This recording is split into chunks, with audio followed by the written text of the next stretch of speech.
যদি এই বাংলায় পদ্ম ফুল ফুটতে পারে তবে আমার ছাদ বাগানে কেন নয়? আমার ছাদ বাগানেও এবছরের প্রথম পদ্ম ফুল ভোটের রেজাল্টের দিন ফুটেছে।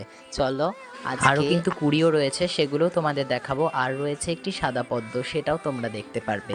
ফুল তোলার কথা ছিল এই পদ্ম ফুলটা, সেই সময়তে ভাই তোর বন্ধু ডাকছে। ভাইকে তো মিথ্যা কথা বলে পাঠিয়ে দিলাম, দেখেছো আমি কিভাবে চুরি চুরি করে এসেছি। এবার ভাইয়ের বাগান থেকে চলো দেখি কি কি ফুল তুলতে পারি। যে পদ্ম, এরপরে আমি কি তুলবো, হ্যাঁ এটা হচ্ছে অ্যালামন্ডা, এটা সাদা জবা, এটা তো তোমরা জানোই কি জবা, এটা তো এটাও জবা, এটা কাঠগোলাপ, এটা কলকে, এটা নয়নতারা, নীলকণ্ঠ, আবার একটা জবা, এটাও আর একটা জবা, আরও অনেক কিছুই আছে। যে যেমন সাদা টগর, তারপরে আছে ছোট মিনি টগর, এরপরে হচ্ছে অ্যাডেনিয়াম, আর ওই যে সেই পদ্মটা আবার একটু জলে ভাসিয়ে রেখেছিলাম, পরে তুলে। ভাই আসার আগে ভাই ছাদ বাগানের সব ফুল তুলে ফেলেছেন, কেমন হয়েছে অবশ্যই জানিও।